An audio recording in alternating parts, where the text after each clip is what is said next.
Good day, magnificent grade 10 learners and everyone watching out there. I hope you are all doing great. I'm teacher Nancy Andres, but you can call me Sir Red for short, and I'm going to be with you in today's episode.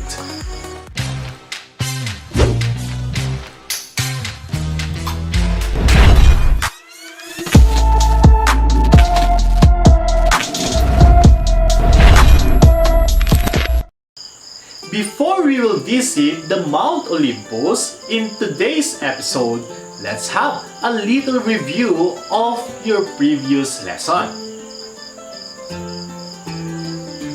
Can you recall what were the four classification of listening? That's right, you got them all correctly. Marginal or passive listening, attentive listening, critical or analytical listening, and appreciative listening. However, the analytical listening was given emphasis in your previous lesson. And one way to gauge your childhood best friend, who were they again? Precisely, they were Remeline and Janice. I'm sure you have written your best advice to Janice because you didn't just listen to her problem. Instead, you put yourself into her shoes so that you can give a better solution. One thing that you might suggest is for Janice to talk to her advisor and subject teachers to give her consideration on her situation, since she can surely cope up with the lesson being one of the honor students. Do you have similar suggestions? That's great! I guess you are now applying your analytical way of listening in order to solve minor problems at your age. As we move on to our topic, let me bring you to Mount Olympus as I promised a while back. But as we climb in the famous home of the gods and goddesses, let me give you what can I give you? I will give you a challenge to identify some characters that I mentioned. Let's name the activity as Who's That G? You can write your guess on your activity notes. Again, try to identify the Greek gods and goddesses that I'm looking for. Well, make this activity quick so you must be alert. Example, who is known as the god of gods? Can you guess? Yes, that's right. He is Zeus. I think you're excited to have this activity.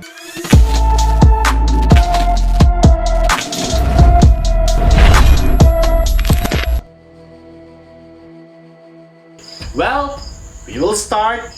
Who is the god of love and beauty? Who is the god of the sea, horses and earthquakes? Who is the god of the underworld?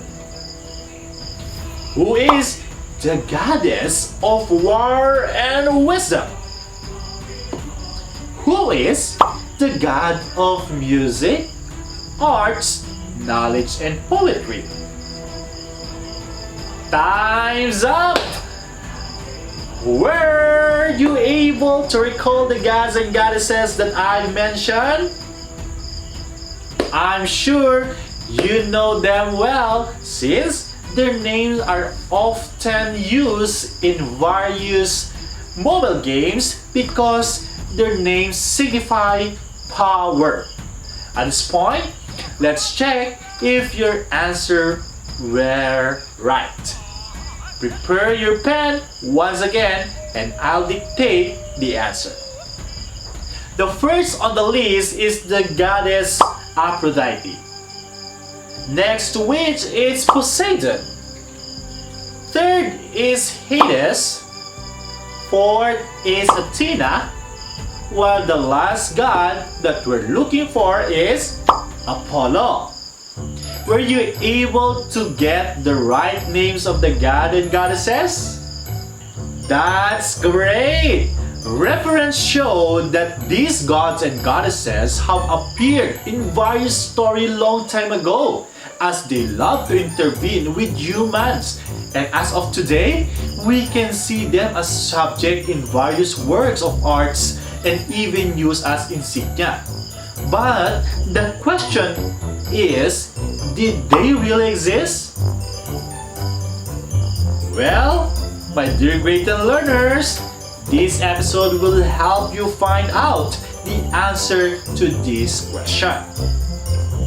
Would you believe that through this episode, you will learn more about them? Yes, I am serious, because one of the literary texts in world literature that you need to read is a myth. Have you heard the word myth already? It's spelled as M-Y-T-H.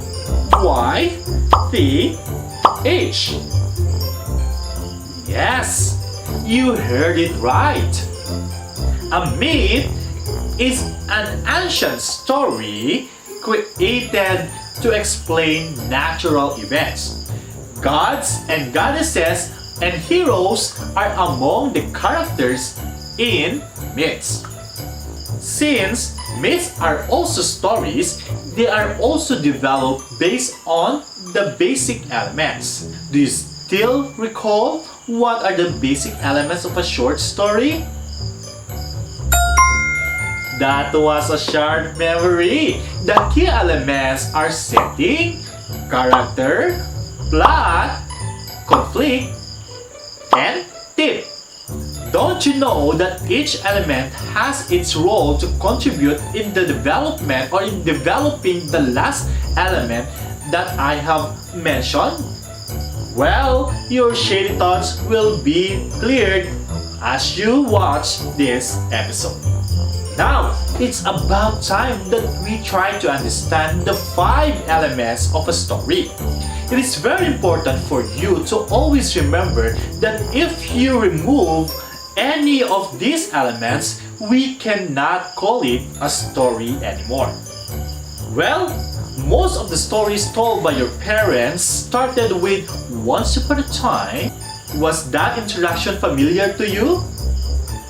Of course, you do. This line reminds us about first element of a short story.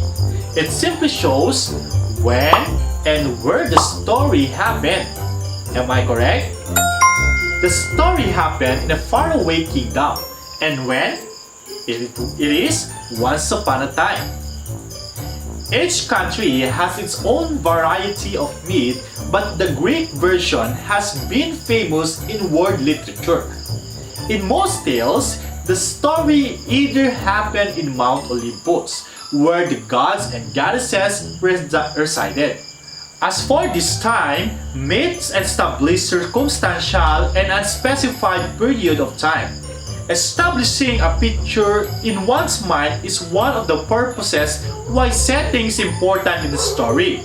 Will you repeat the word setting for me? Wonderful! The second element answers the question who and tell us about the participants of a story. For myths, we have various kinds of characters. Based on the definition of myth that I told you, will you enumerate some of the persons whom we can meet in this story? Yeah, that's perfect! These are gods and goddesses, human beings with extraordinary power or heroes, or even an ordinary human. Characters in myth may also include gods that appear in disguise or even transform as human. animal, or even inanimate character in order to reveal their purpose and give a certain message in the story. Is it exciting to read a myth? Now, kindly tell me the first two elements of a story. Very good. These are setting and character. You really have a good memory. I'm sure you really remembered how this was discussed in our previous episodes. Moving forward to the third element, it's also one of the topics that we talk about in episode 4. But this time, we are focusing on the plot of a literary selection.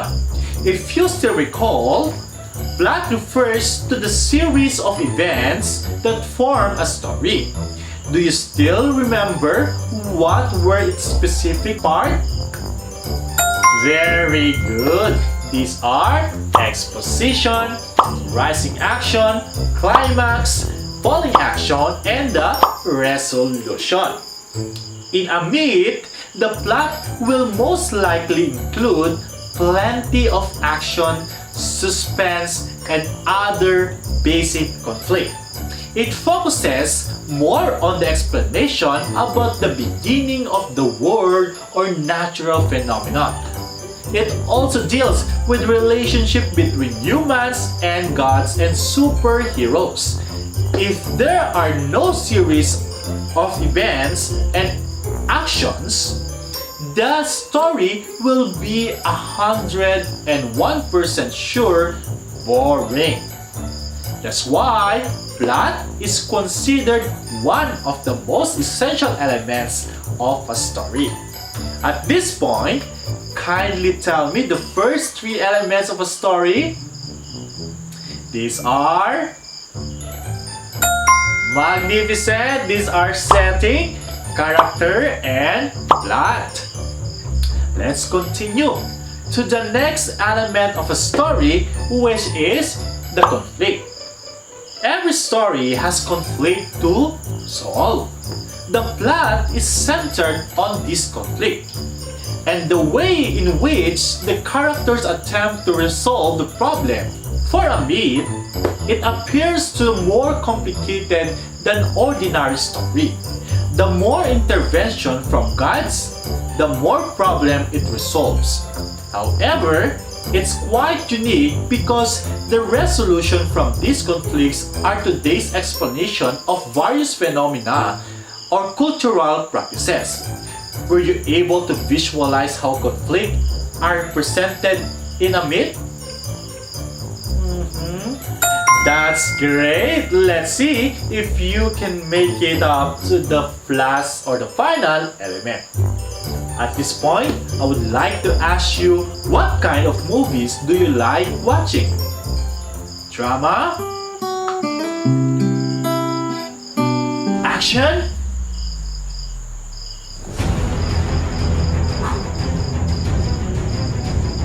Science fiction?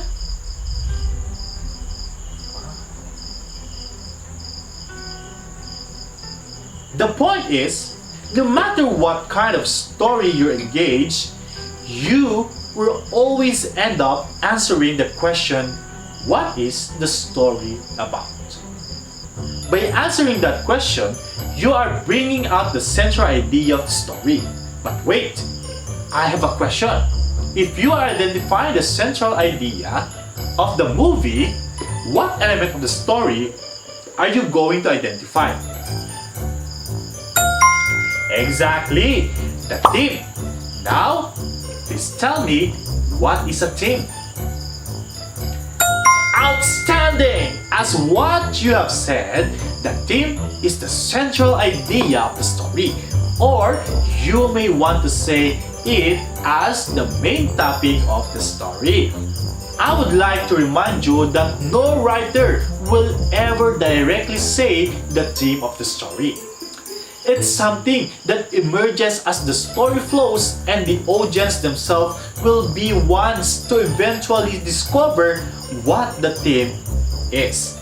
Did you get it? That's nice! Going back to our focused literary selection. Myths explain natural phenomena, origins of life, human behavior, social phenomena, religious customs, human strengths, weaknesses or lessons for life. In addition to explaining events in nature, some myths also present a lesson on how to live or serve as a warning to follow the rules of the society. Did I make myself clear? Now, please tell me, what are the 5 elements of a story? Wow!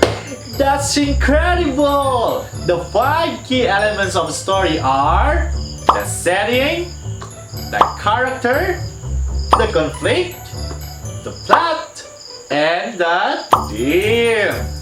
Did you know that each element has its way of contributing to the development of its theme? When the author shares his view about life and wanted to emphasize them in a story, it will be reflected by the behavior of the characters, the established environment in the setting, or even the complicated presentations of conflict, which to be used in the development of plot. I know that we are having some kind of an information overload here, but I also know that you belong to the wise citizens of the world who can see opportunities in every difficulty. With that excellent attitude, I know you can master how each element works in a story. We are now about to apply the knowledge we just learned about the elements of a short story. Together, let us evaluate one of the famous myths that give us hint where do spiders came from. And this is the story of Arachne. Does it sound familiar to you? Are you all excited to watch this? Okay, so without so much ado, let's watch the story of Arachne.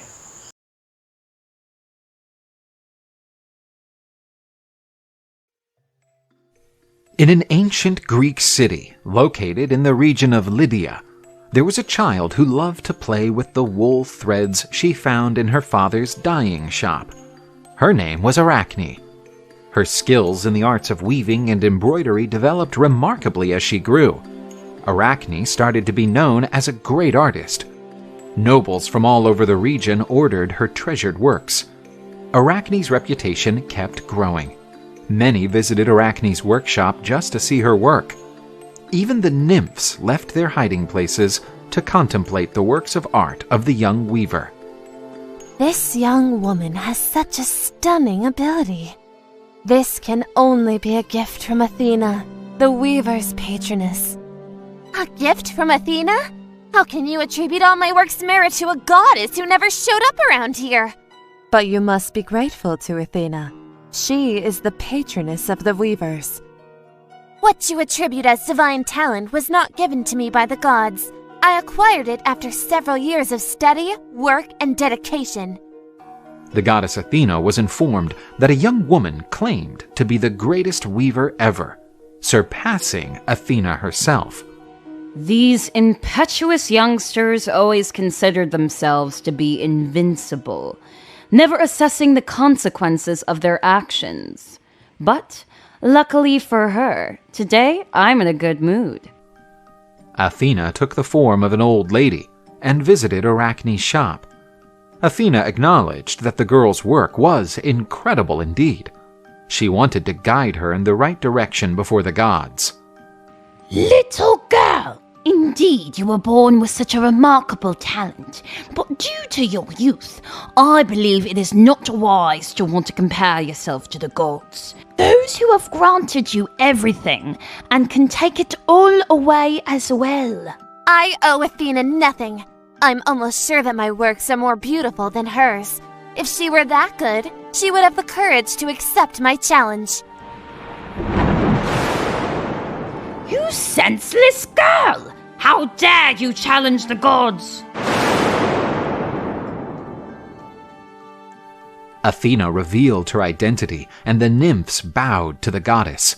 But the daring weaver faced her standing with an inflexible stare. Do you really think you can compare yourself to Zeus's daughter and the patroness of weavers? Athena and Arachne began an unlikely clash, where a youngster who was little more than a little girl challenged one of the most renowned deities. The girl and the goddess spared no efforts to do the best they could. Athena wove a scene depicting her glorious victory over Poseidon in the race for Athens. Indeed, it was truly an impressive piece. When Athena saw Arachne's work, she was amazed. It was magnificent. While you gods promote yourselves by showing off your achievements, I prefer to show off the other side of the great deities. Arachne produced a work in which Zeus disguised himself as a bull to deceive the poor Princess Europa. Athena was enraged and tore Arachne's work, but the biggest reason for her anger was not because of the offense against the gods, but because Arachne's work was just perfect and unblemished. You mortals are all the same. Whenever you are given exceptional talents, you are consumed by pride, arrogance, and vanity, thinking you are on the same level as the gods. The goddess punished Arachne, and the young woman was turned into a hideous, 8-legged creature. But the goddess didn't expect that, by being 8-legged, she would start weaving even better. And when the goddess saw the last of the weaver's work, she said, Damn her! She really is good.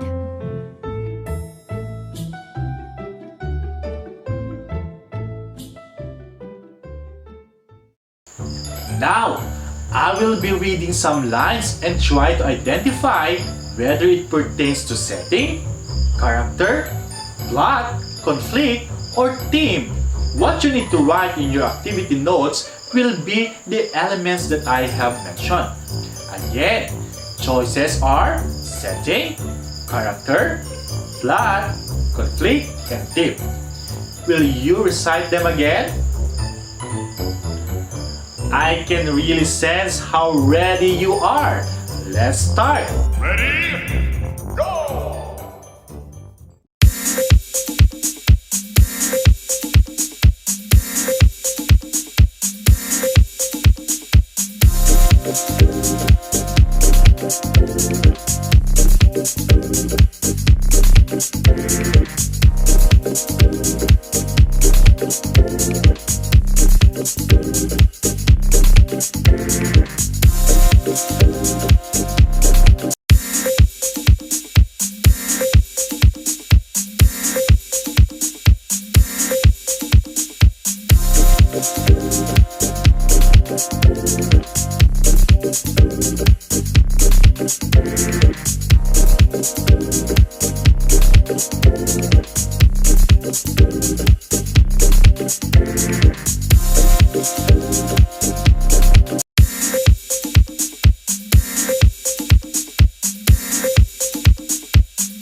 That ends our activity. At this point, I would like to congratulate you for making this so far.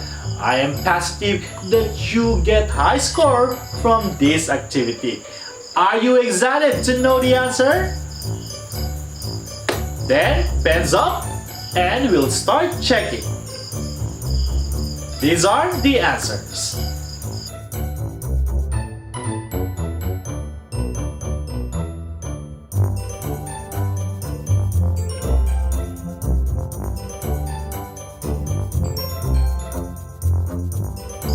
Who among you got all the items right?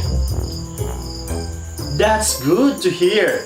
Again, Those who were not able to identify the correct answer will be given the chance to develop their skills after this episode.